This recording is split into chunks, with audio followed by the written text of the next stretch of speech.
Abrir a palavra de Deus no livro de Lucas, no capítulo 5. Evangelho segundo escreveu o médico historiador Lucas, capítulo 5, do 1 ao 11.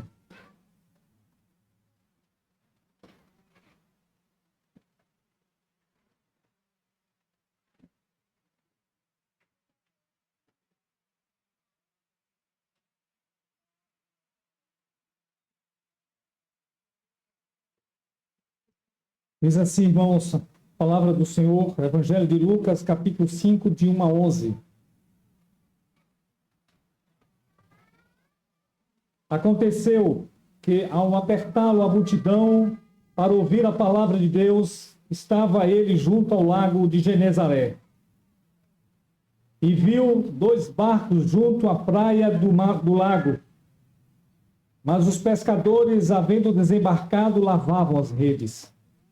Entrando em um dos barcos, que era o de Simão Pedro, pediu-lhe que o afastasse um pouco da praia e, assentando-se, ensinava do barco as multidões.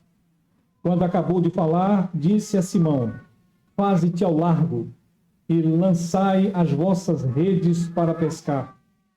Respondeu-lhe Simão: mestre, havendo trabalhado toda a noite, nada apanhamos, mas sob a tua palavra lançarei as redes.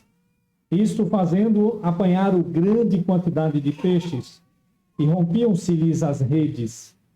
Então fizeram sinais aos companheiros do outro barco, para que fossem ajudá-los. E foram, e encheram ambos os barcos, a ponto de quase irem a pique. Vendo isto, Simão Pedro prostrou-se aos pés de Jesus, dizendo: Senhor, retira-te de mim, porque sou pecador. Pois à vista da pesca que fizeram, a admiração se apoderou dele e de todos os seus companheiros, bem como de Tiago e João, filhos de Zebedeu, que eram seus sócios. Disse-lhe Jesus a Simão: não temas, doravante serás pescador de homens. E, arrastando eles os barcos sobre a praia, deixando tudo, o seguiram. Amém. Vamos orar?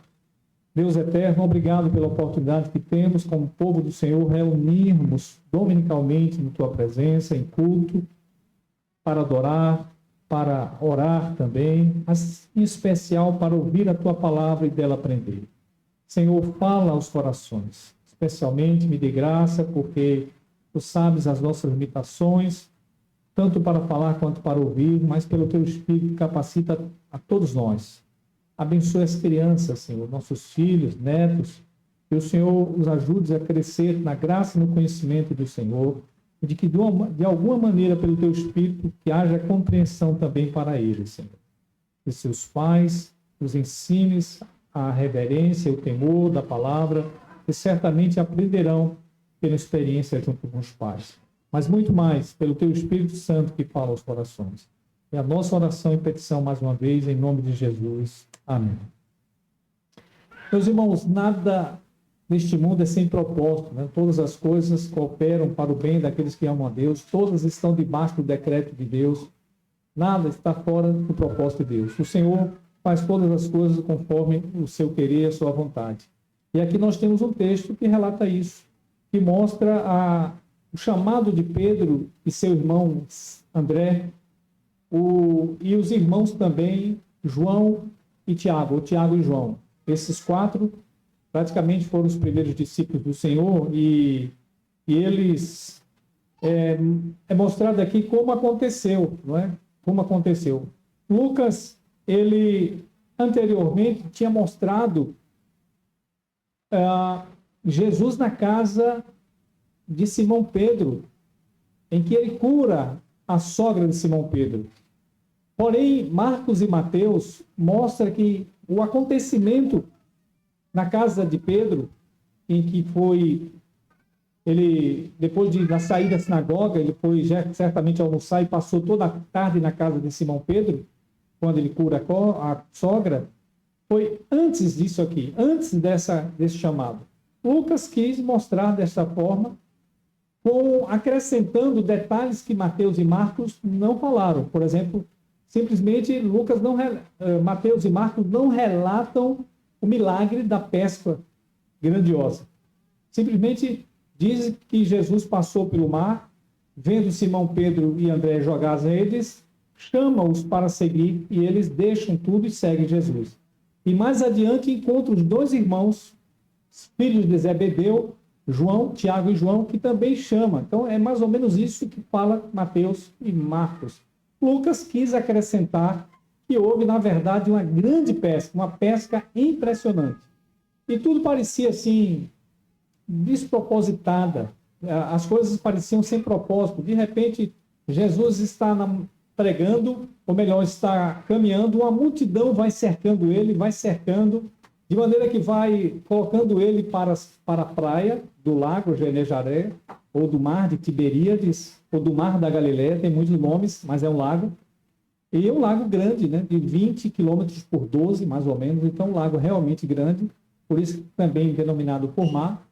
E a multidão foi apertando a ponto de Jesus precisar de um barco para seu púlpito, seu palanque, afastando-se nas águas, um pouco nas águas, e deixando o povo na praia. Ele tinha um auditório perfeito, porque ele poderia sentar, estava um pouco mais elevado do que o povo, talvez o povo também tivesse sentado, e ele começa a pregar e a voz dele poderia fluir facilmente, porque normalmente os ventos fluem do lago, do mar, para a praia, naquele momento, pela manhã. Então era fácil, aquele era um bom momento para que a pregação fosse bem escutada. E Jesus, então, pede emprestado, de certa forma, o barco de um pescador que tinha pescado a noite toda e nada tinha conseguido. E não foi sem propósito. E também Deus não permitiu que aqueles 4 pescadores não alcançassem nada. Havia um propósito. Eles foram pescar, ninguém sabia nada. Não sabia que Jesus estaria pregando na praia no outro dia de manhã. E eles não pescaram nada. Eram pescadores experientes, viviam da pesca, era a profissão deles, não era um hobby. Mas naquela noite Deus impediu que os peixes vieram nas redes dele. Na verdade, o que veio só foi sujeira, a ponto deles lavarem as redes cheias de sujeira. Então, uma noite de frustração com um propósito. Deus tinha um propósito específico para aquilo. E o propósito é exatamente o que nos narra o Evangelho de Lucas.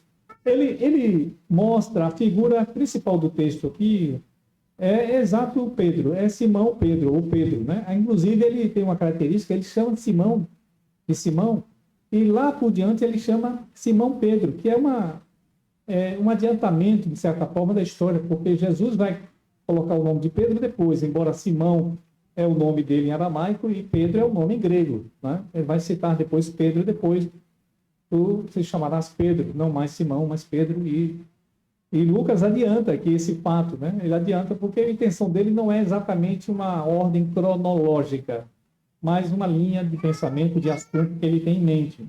Então, vamos ver, olhando para esse chamado de Pedro, que também tem o seu irmão André e os seus sócios, vejam, eram sócios, Tiago e João eram sócios de Pedro e André. Esses homens dedicados, embora simples, uma profissão simples, tiveram um chamado espetacular, de uma forma espetacular, para largar tudo e agora ser apóstolos, foram chamados como apóstolos do Senhor. Então, eu denominei o título dessa pregação, O Pescador é Pescado, já que o foco principal é Pedro. O pescador é pescado, em primeiro lugar, ao ser solicitado o empréstimo do seu barco. Veja, do verso 1 ao verso 3, vamos olhar. Contemplemos então o que diz a palavra. Preste atenção para a palavra. Primeiro, versículo 1 mostra que a multidão apertava Jesus na praia. Por isso que Jesus precisava do barco para poder se afastar da praia e a multidão não apertava. Tinha gente certamente querendo talvez pegar nas roupas dele, querendo não só ouvir sua pregação. O foco aqui é a pregação. Lembre-se que o foco de Lucas é a pregação da palavra. O capítulo 4 mostra isso.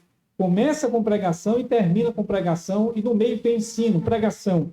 Embora tenha muitas curas, muitas expulsões de demônios, tudo isso, curas, expulsões de demônios, chamava atenção para a palavra de Jesus, que era o foco. Aqui, a gente vai ter um grande milagre, mas o foco continua sendo a palavra. Veja que a multidão apertava para ouvir a palavra de Deus. Então, faltou espaço.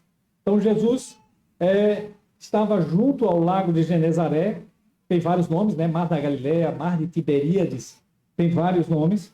E ali ele vê dois barcos, são os barcos dos irmãos Simão e André, e o barco de Tiago e João. Diz, inclusive, o nome do pai, que é Zebedeu, né? Zebedeu. Isso é interessante, que no Novo Testamento é provável que eles estivessem provendo toda a pescaria, as pescas que iam para Jerusalém, inclusive para o sumo sacerdote. Porque quando a gente expôs aqui para vocês o livro de João, nos diz que João tinha acesso à casa do sumo sacerdote. Por que ele tinha? Ele colocou, inclusive, Pedro para dentro. Lembra que Pedro só pôde entrar porque João falou com a criada, não, eu conhecido meu, tal. Ele entrou para ver o julgamento de Jesus. É por isso que Jesus, ao sair, encontra Pedro. Ele sai da casa de Caifás e ele encontra Pedro. E é exatamente quando o galo canta, e ele lembra que Jesus tinha dito que o galo ia cantar antes que ele negasse. E Jesus olha para ele, e aquele deve ter sido um olhar fulminante, né? De certa forma, constrangedor, porque confirma a sua negação e Jesus estava certo. Mas Pedro tinha acesso. Por que tinha acesso? Talvez por isso, porque era um pescador, tinha uma companhia de pescaria. Pedro era o líder, certamente era o líder aqui, mostra que era o líder, os comentaristas falam sobre isso, mas certamente o contato, provisão, talvez fosse Zebedeu, pai de João e Tiago, que tinha os contatos lá para levar essa pescaria, os mantimentos, inclusive para os sacerdotes, ou seja, vender para a Jerusalém, que era um ambiente, certamente poderia vender com uma melhor proposta financeira do que na Galileia, a região mais pobre, né? Então, certamente era esse a possibilidade. Então, os dois barcos estão ali desses 4 sócios. E eram pescadores e que estavam lavando as redes. Lavando as redes porque as redes estavam sujas, que não pescaram nada durante a noite toda. Os pescadores sabem que o melhor período da noite o período melhor de pesca é a noite, porque os peixes maiores saem para pescar, e de dia não é fácil, né? Não é fácil encontrar peixes com facilidade. Os peixes se intocam durante o dia, até mesmo por causa dos predadores e tudo mais. Agora, no versículo 3, ainda sobre isso, é aqui que vem a solicitação de empréstimo ao barco de Pedro. Então, ele entra no barco de Simão Pedro, ele simplesmente entra no barco, estava certamente ali à praia, tanto meio, como se estivesse meio na terra, meio na água. Jesus entra e já pede a Simão que afastasse para a praia. E ele, então, assentado, ensinava. Veja que não há certamente resistência de Pedro, até porque Pedro deve ter escutado um pouco da pregação, aquela pregação ali, ele estava ali perto, lavando as redes, limpando, e ele deve ter escutado, ter ficado maravilhado com o ensino de Jesus. É provável que esse fato aqui aconteceu antes da conversão, e foi a conversão de Pedro. Aconteceu 2 coisas ao mesmo tempo, que a gente comenta já à frente. Então, Pedro, escutando, ele então decide emprestar o barco. Provavelmente muito cansado, querendo ir dormir, passou a noite toda acordado, pescando. Deus impediu de ter peixes, não permitiu que os peixes viessem na rede dos 2 barcos, porque tinha um propósito, e o propósito também era servir de palanque o barco de Pedro, e foi isso que fez. Ele, então, é chamado para o Senhor, e ele atende. Veja, irmãos, eu quero parar esse ponto aqui, já para passar para o próximo, mas antes de dizer quantas vezes Deus pode nos dar a oportunidade de servi-lo, chamando você para servi-lo num propósito. Você tem sua profissão, seu jeito de ser, sua família, e tudo isso pode ser meio de graça de Deus para que ele possa pregar a palavra. Ainda hoje, temos essa necessidade, irmãos, de ser instrumento de Deus para a propagação da palavra de Deus. Nossa vida, nossa família, nossa profissão, sermos instrumentos de Deus para a pregação do reino de Deus. Afinal de contas, a profissão de pescaria é importante, ajudava a manter certamente uma boa proteína para a boa região da Galileia e Judéia, mas nada melhor do que ser promotor da palavra, da pregação da palavra de Deus, verdadeiro alimento, verdadeiro pão que alimenta. E Deus chama pessoas para isso. E certamente não é só a Pedro que ele está chamando, a André, a Tiago e João, ainda hoje continua chamando pessoas que estão aqui nos ouvindo. Pessoas que podem se dispor, não precisa abandonar tudo, mas pode viver desta forma, ser um instrumento de propagação da palavra de Deus. Essa é uma primeira aplicação. Segundo lugar, o pescador é pescado. Em segundo lugar, quando, ao compreender que Jesus não é apenas um mestre, mas Deus. Jesus não é apenas um mestre, mas Deus. Veja, esse é um ponto maior, vai do versículo 4 até o versículo 10, parte A. Vejamos, olhe, por favor, cada versículo.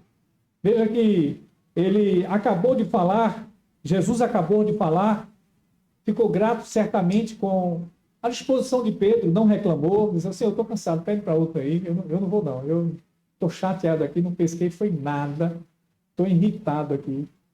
Poderia ter dito isso, né? Quantas vezes nós perdemos a oportunidade assim, de deixar nossa irritação, nossa inquietação, nossa ansiedade, não contribuir para ser instrumento.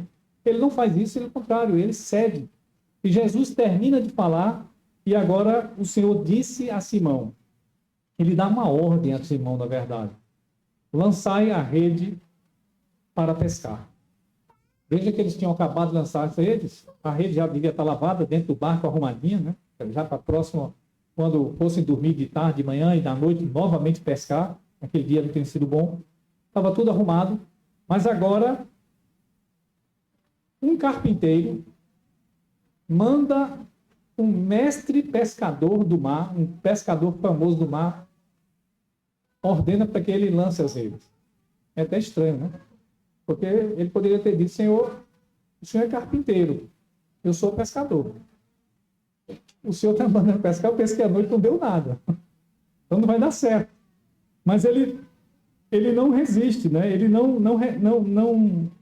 impõe dificuldade. Pelo contrário, olha o verso 5. Ele chama Jesus de mestre. Mestre pode ser chefe também. É uma palavra comum. Pode ser também tratado como senhor, com respeito. Mas ele diz, Senhor, nós trabalhamos a noite toda. Imagine, ele deve ter lançado a rede, André lançou, Tiago lançou, João lançou, nada vinha. O dia não estava peixe. Deus impediu de que qualquer peixe fosse fisgado, fosse apanhado naquelas redes. Mas ele diz uma coisa interessante. Ele diz, nada apanhamos, mas sob a tua palavra lançaremos as redes. Aqui é uma coisa importante. Veja, certamente, irmãos, e aqui eu acho que é o foco de Lucas, ele deve estar mostrando o impacto da palavra de Jesus para Pedro, porque ele ouviu a pregação, ele estava junto ali. Jesus estava junto ao mar, a multidão apertando, e ele pregando, ensinando, e ele cede o barco, Jesus prega, ele fica encantado com a pregação. As pessoas dizem, no capítulo anterior, que saíam palavras de graça dos lábios de Jesus. E as pessoas diziam, de onde vem tanta sabedoria? Impactado, porque ninguém jamais ensinou com tanta autoridade. Como pregamos semana passada, Jesus não ficava repetindo o que dizia o rabino tal, o fulano de tal, o que dizia o rabino. Não estava citando autoridade. Ele falava direto daquilo que a palavra falava para ele, para Deus. Ele é a própria palavra. Então, imagine quanta compreensão maravilhosa Pedro deve ter tido naquela oportunidade de ouvir a pregação da palavra do Senhor. Então, é esse Senhor agora, é esse mestre que diz para ele, lance a rede ao mar. E ele afirma, sob a tua palavra lançaremos as redes. Lançarei a rede. Irmão, isso aqui tem uma aplicação importante para nós, eu paro para dizer isso. Quantos de nós temos experimentado o poder da palavra do Senhor para vivermos? Para termos aplicação em nossas vidas. A palavra de Deus é tão diversa, tem tantos ensinamentos que pode ser aplicado para as nossas vidas. Criação de filhos, vivência familiar, marido e mulher, relação de igreja, de vizinhos, de amigos, tanto ensinamento, são diversos os ensinamentos. E tudo isso pode ser a palavra, é a palavra do Senhor, e nós precisamos conhecê-la e viver debaixo dessa palavra, dizer com Pedro, sobre a tua palavra farei isso ou aquilo. É muito importante essa posição de Pedro. E aí, veja que no verso 6, quando eles fizeram, eles apanharam grande quantidade de peixe. Veja que Jesus, anteriormente, mandou que ele fosse ao largo. E ao largo é ir ao centro do mar, do lago. Não era perto. Não era perto porque se ele gritasse para João e Tiago que estavam lá, não dava para ouvir. Veja que eles fazem sinais. Fazer sinais é porque eles não podiam ser escutados. É capaz de levantar a mão, mandaram vir depressa, porque algo surpreendente aconteceu. As redes quase estavam para romper. Então, eles fizeram sinais, apanharam grande quantidade de peixe e as redes estavam para se romper. E o que acontece? Verso 7, eles fazem sinais aos companheiros do outro barco a fim de ajudá-los. E quando o outro barco vem, ele enche os 2 barcos. Gente, é muito peixe. Há quem diga que é possível que esses barcos suportariam 5 toneladas de peixe cada um. Isso daria 10 toneladas de peixe nesses barcos. Lembra que Jesus, com os discípulos, nos apóstolos, muitas vezes atravessou com os barcos o outro lado do mar. Então era Jesus mais vários outros apóstolos, discípulos, atravessando. Então não era um barco tão pequenininho como você imagina. Ele suportava peso. Só que veio peso demais, ou seja, era uma pescaria fora do comum. Não era algo normal. Não era um mero carpinteiro dizendo, olha, eu tenho uma sugestão que ali no meio hoje vai dar peixe. Não, era o Senhor, o Deus criador dos céus e da terra e dos mares e dos peixes, dizendo, vá lá, lance a rede, que vai ter pescaria. E veja como o propósito de Deus. Ele impediu de ter peixes à noite para, numa hora improvável de pescadores, sabe que não dá peixe. Colocou os peixes exatamente onde as redes foram lançadas. Aqui não diz a quantidade de peixe, em termos de, como diz a pescaria última que Pedro vai fazer, a gente sabe por João, capítulo 21, que eles pegaram 150 grandes peixes, 153 grandes peixes. Não é a mesma pesca. Há uma pesca inicial na vida de Pedro e uma pesca final. A pesca final é aquela que Pedro está desanimado, abatido, tinha negado o Senhor 3 vezes, e eles vão pescar, e os outros, nós vamos contigo. Tiago, João foram e tal. Lá pelas tantas, Jesus aparece ressuscitado. Uma brasa, com pães e peixe. E, filhos, tendes aí algum peixinho, algum peixe? E aí João reconhece, é o Senhor. E Pedro, então, mergulha, bota as vestes, mergulha e vai ao encontro de Jesus. E naquele momento é que Jesus faz o teste com ele, pedindo para que ele confessasse que o amava 3 vezes. Já que ele tinha negado 3 vezes, Jesus pede para ele confessar 3 vezes que o ama. Pedro, tu me amas 3 vezes. Apacenta as minhas ovelhas. Não é a mesma pesca, é outra pesca. E foi a pesca que Lucas quis mostrar, essa pesca maravilhosa que deu início ao chamado desses 4 sócios, né? 2 irmãos, eram 2 irmãos, 2 e 2, 4, e eles foram chamados dessa maneira. E eles eram experientes, e sabiam que estavam ali diante de uma coisa extraordinária. Um grande milagre foi feito, pescadores experientes disseram, isso aqui não é normal. Esse homem prega de maneira impressionante, com autoridade, com graça, e ordena aos peixes, onde os peixes vão estar, não é normal. Então, eles ficaram impactados diante dessa situação, é por isso que Pedro se prostra, a ideia é, se ajoelha diante de Jesus e diz a Jesus, Senhor, retira-te de mim, porque sou pecador. Irmãos, isso é fantástico. Essa deveria ser a expressão de toda pessoa que diz estar aproximada de Deus. Não é orgulho, não é ser cheio de si, arrogante, pelo contrário, quem se aproxima de um Deus santo e justo, sabe que é um miserável pecador, e não resta outra opção senão se humilhar e quebrantar. Diante de um Deus glorioso como Jesus, o que nos resta é estar quebrantado e humilhado. O orgulho não é conveniente ao crente que conhece a Deus, ou então ele não conhece a Deus. Se conhecer, ele se quebranta. Ele sabe que é um miserável, sabe que ele tem pecado, ele vai no mais profundo da sua consciência e sabe que lá tem lodos, tem lama, pesado, o lodaçal, estamos encharfundados nessa lama de pecado. E a gente se humilha. Pedro faz isso. E não é estranha a atitude de Pedro. Muitas outras pessoas, diante do Senhor, sentiram como pó. Foi assim com Jó, foi assim com Abraão, foi assim com Isaías, foi assim com vários homens que tiveram encontro verdadeiro com Deus, diante da santidade de Deus, diante de que Jesus é Deus, que é o glorioso Deus, e se vê pecador, ele se humilha. Essa é a atitude que Deus espera de todo homem e toda mulher. Não é um medo, não é medo, mas é um pavor, porque sabe que é pecador, e ao mesmo tempo diz, Senhor, eu sou pecador. Olha que coisa mais maravilhosa que alguém pode dizer diante de Deus, reconhecer que é um pecador. Deus espera isso, para poder dar a sua graça, porque Deus habita com o contrito, com o abatido. Deus se compadece com o humilde, com aqueles que se quebrantam diante dele. É isso que Deus espera. Uma atitude contraditória é exatamente a pessoa se achar um crente demais e achar, não, eu dou dízimo, eu faço isso, eu sou um crente demais e tal. Essa é uma atitude absolutamente errada. Por mais que você faça isso ou aquilo que a palavra de Deus determine, você nunca deve se sentir que é apto diante de Deus. Você é um grandíssimo pecador, como eu também sou. E por isso, estar quebrantado é uma atitude coerente. É uma atitude correta, como Pedro aqui. E não somente Pedro. Veja que Pedro diz isso, mas o verso 9 nos diz, à vista da pesca, a admiração tomou conta de todos, de ele e de todos os seus companheiros.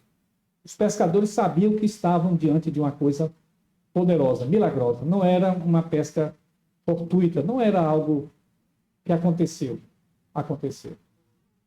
Estou aqui quase para contar uma pescaria minha, eu não sou pescador, mas aconteceu uma coisa que as pessoas vão me ter por mentiroso.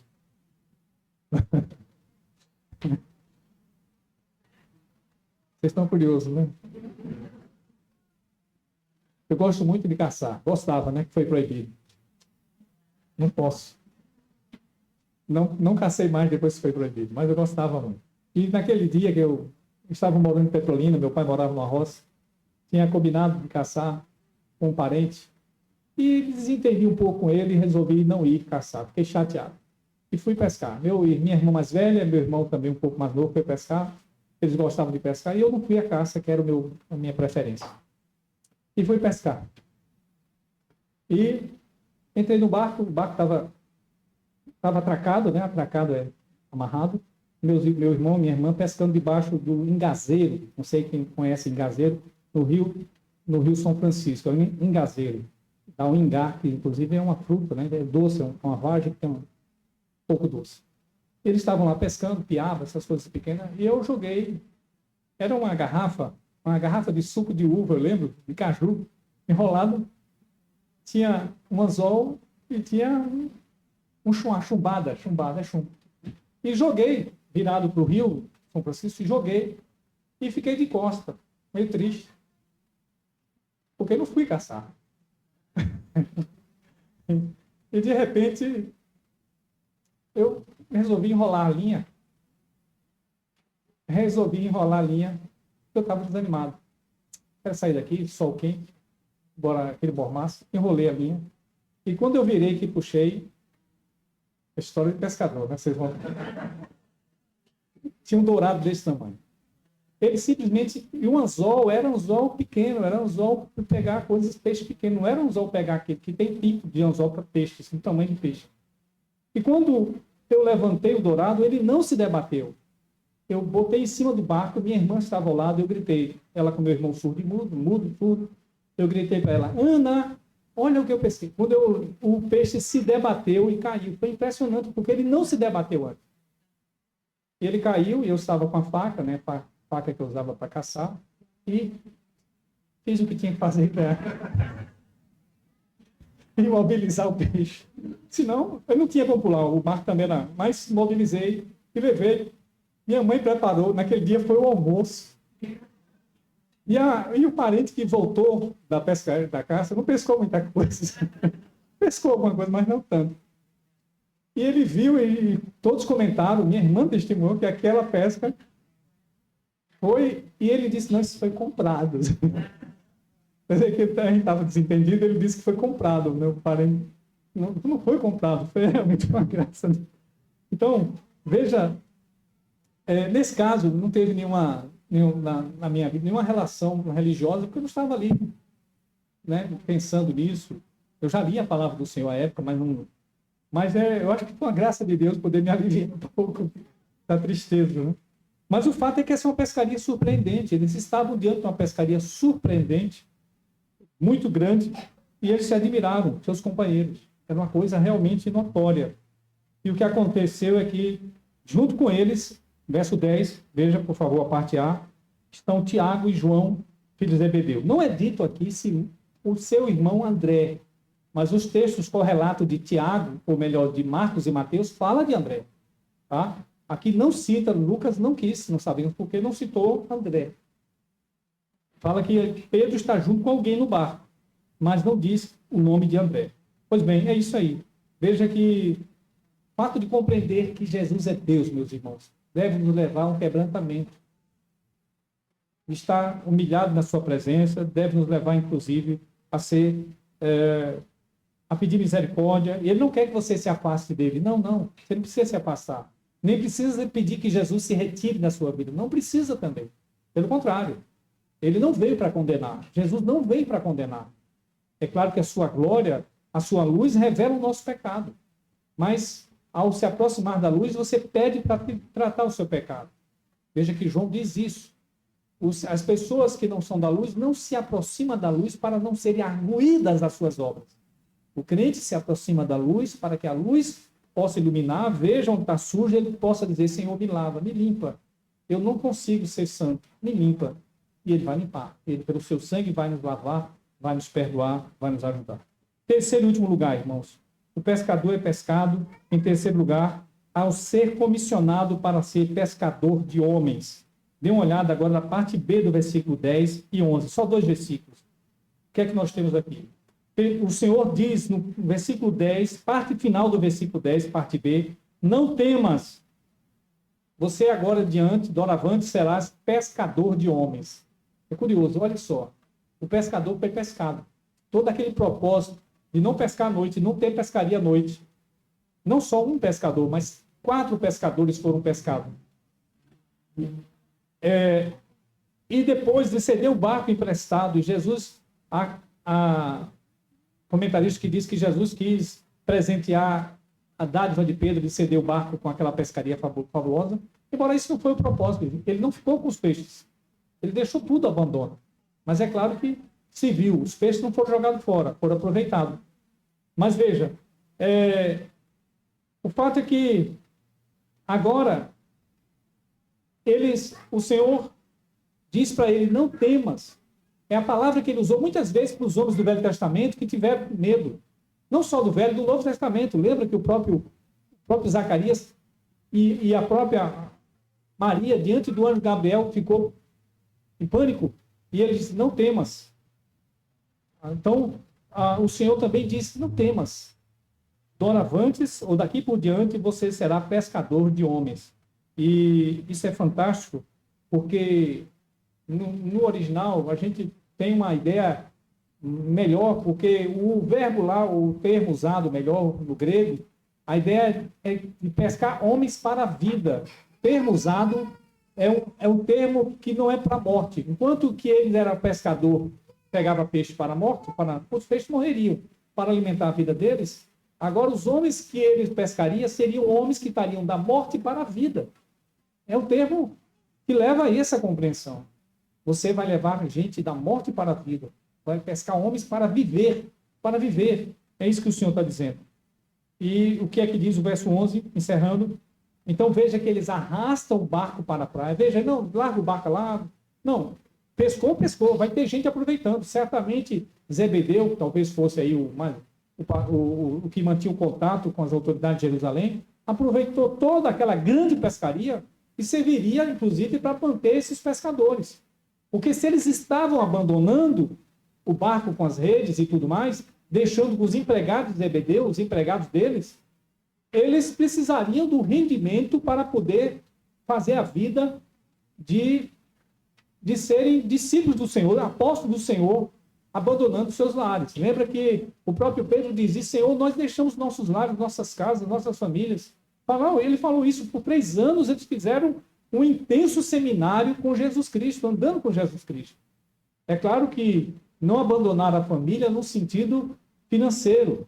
Teve esse provimento. Talvez esse provimento aí deu para manter um bom tempo a casa de Pedro, a casa de André, a casa de João, a casa de Tiago, a casa do pai deles, até que ofertas fossem enviadas pelas pessoas que ofertavam o ministério de Jesus para que ele distribuísse com os apóstolos. Aqui, Jesus está inaugurando o ministério apostólico, chamando 12 homens, aqui está vendo o relato de 4, e que eles vão largar tudo para viver do ministério. E como é que eles viviam do ministério? Lucas nos relata no capítulo 8 que muitas mulheres de alta posição ajudavam Jesus com seus bens, contribuíam com seus bens. Inclusive, João, no capítulo 3, nos diz que Judas era o tesoureiro, ele mantinha a bolsa e tinha dinheiro. E quando esse dinheiro sobrava, depois da distribuição, muitas vezes Jesus ordenava que se desse esmolas aos pobres, que desse ajuda aos pobres, porque essa foi a conclusão quando Jesus mandou que ele saísse do cenáculo para o trair, dizendo: o que tem de fazer, faze depressa. E os outros disseram: olha, certamente, João conclui isso, o apóstolo João conclui isso em seu evangelho, dizendo: certamente, ou ele foi comprar coisas para a festa, porque ele tinha a bolsa, ou ele foi dar dinheiro aos pobres, como era costume. Então, veja que Jesus instaura aqui o chamado de homens que tinham muitas vezes suas profissões como pescadores, abandonaram tudo e vai viver agora da implantação da igreja do Senhor, do reino de Deus aqui na terra. É por isso que ainda hoje, nós temos chamado de pessoas, né? A igreja está testemunhando o chamado de Windows, que era psicólogo, formou-se em psicólogo, trabalhava, e Deus chama para abandonar tudo e para servir ao ministério, e a gente está apoiando a formação dele para que ele possa viver integralmente do ministério. A gente está percebendo isso. Veja que ele nada tinha a ver com a família sacerdotal, a família religiosa, não. Ele chegou, Deus o levantou, a gente reconhece a vocação dele, o ministério dele, o chamado dele, ele se dispõe, a gente apoia com oração, apoia com recursos para que ele estude e venha se dedicar e vá se dedicar ao campo, inclusive, que a gente projeta, é o campo do Parque das Mangabas, para ser o pastor de lá. Então, foi assim que aconteceu com esses homens. Então é isso, irmãos. Veja que coisa maravilhosa. Veja que Deus não faz nada sem propósito. Aqueles homens não tinham faltado peixe. Não foi por acaso. Havia uma determinação de Deus não ter peixe naquela noite. E não foi por acaso que Jesus mandou lançar a rede ao largo, no fundo, no meio do lago. Havia peixes, que ele mandou os peixes ir para lá. E ele fosse reconhecido como Deus, porque ele diz: Senhor, Quírio. Essa palavra é a mesma palavra usada para Jeová no Velho Testamento. Jesus é Deus, tanto que ele se humilha diante de Deus, quebrantado. E agora, esse Jesus que é Deus, chama ele para abandonar tudo e servi-lo para pescar homens. Que grande tarefa, irmão. Olha que grande instrumento de Deus é sermos canais para a vida de muita gente. Para a vida de muita gente. Todas as profissões são listas e maravilhosas, mas todas elas são especiais quando usadas para a glória de Deus, para levar vida às pessoas. E não só apóstolos, não só pastores, seminaristas, todos nós somos chamados para levar vida onde estamos. Você é um missionário do Senhor onde você está. A não ser que você esteja negligenciando os propósitos de Deus. Deus te colocou numa empresa, numa faculdade, numa escola, num ambiente familiar, num ambiente da vizinhança, para testemunhar da sua palavra, do poder da sua palavra, para levar vida a pessoas que estão mortas. É pescar homens para a vida. Homens e mulheres, crianças, jovens, adultos, para a vida. Deixe-me encerrar trazendo alguma aplicação. Primeiro, já falei que nada acontece por acaso. Deus tem o seu propósito. Certamente tem um propósito na sua vida. Principalmente ser um instrumento de propagação do seu reino. Você tem pensado nisso? Tem orado sobre isso? Tem dito: Senhor, eis-me aqui. Talvez o Senhor não me chame para abandonar tudo. E eu quero dizer, talvez chame você para abandonar tudo.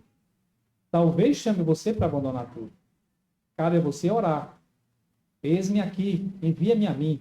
Você está disposto a fazer isso? Tem coragem? Se Deus chamar algum de vocês para abandonar tudo e mandar lá para Guiné-Bissau, onde casal Danilo e Joel, você estaria disposto? É bom que estivesse, se esse for o propósito de Deus. Você só pode saber se perguntar para ele. Pergunta para ele. Pergunta para Deus. O que Deus quer de você? Que instrumentalidade Deus quer fazer de você para...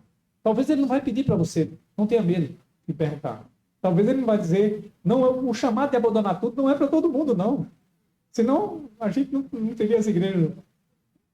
Mas o chamado é para todos ser instrumento. Você pode ser um instrumento de Deus onde você está. Ser um missionário de Deus onde você está. Se não fizer, é negligência. Deus certamente tem propósito de te usar lá. Segunda coisa, irmãos, a nossa compreensão de que Jesus é Deus. Ele é Deus e devemos nos aproximar dele, não se afastar dele. Porque ele não veio condenar. Nós vamos celebrar a ceia aqui hoje, mais uma vez. Se ele não precisava Jesus se aproximar de condenados, porque já estavam condenados. É o que diz o Evangelho de João, capítulo 3. Ele veio para salvar pecadores que já estavam condenados. Ele veio para trazer vidas. Então você não precisa ter medo, mas precisa se humilhar diante deles, a não ser que você queira andar como cínico. Me perdoa uma palavra mais forte, como hipócrita. Todos nós pecamos e falhamos. Negligenciamos muitas vezes, pecamos por palavra, ação e omissão. Evidentemente que o crente não vive com essa tônica de pecado grande. Porque João diz que quem é do Senhor não vive mais na prática do pecado. Mas todo cristão é um grandíssimo pecador diante da grandeza de um Deus santo e justo como Jesus. Por isso que nós temos que andar humilde, quebrantado, ajoelhado diante dele. Senhor, misericórdia, obrigado. Não pense que você tem direito de ter o que tem. Você não tem direito de ter o que tem. É graça de Deus você ter uma família. É graça de Deus você ter uma família. É graça de Deus ter uma saúde. É graça de Deus você ter um recurso. Porque todos nós merecemos a morte. O juízo de Deus e tudo que ele nos dá é graça. Reconhecer isso que vem dele e que é graça dele é nossa função, é nossa responsabilidade. Ser gratos a ele. Terceiro, a conclusão. Veja, aqui em Pedro houve conversão e chamado ao mesmo tempo. Conversão, porque ele aceita Jesus, reconhece Jesus como Deus, aceita, segue Jesus, mas há também um chamado para o ministério. Tá? Então, veja que esse homem abandonou sua profissão, assim como Mateus, que era cambista, vai abandonar quando Jesus o chamar, Mateus, que é Levi. Enfim, ele chamou conversão e chamado. Isso é diferente ao ouvir de algumas pessoas? Sim, porque há, às vezes, conversão que não vai levar a um chamado que abandona tudo. Não vai, como eu já falei. Mas precisa ter o chamado de ser um instrumento de Deus onde você está. Isso aqui é preciso. E a gente precisa se dispor a ser pescador de homens, levar vida às pessoas. E por último, irmãos, Deus pode fazer infinitamente mais em nossas vidas. Né? Pescadores acharam que o carpinteiro não sabia onde estavam os peixes. Ele não sabia. Nosso Senhor Jesus é muito mais do que o carpinteiro. Humanamente ele é um carpinteiro aqui, mas ele era Deus e sabia tudo. Então ele pode fazer-nos abundar em tudo, resolver muitas coisas. Mas certamente, se ele resolver muitas coisas em sua vida, ele vai ter um propósito para que você seja um instrumento dele em sua vida. Que Deus nos ajude e nos leve à boa compreensão. Vamos orar. Obrigado, Senhor, por tua palavra.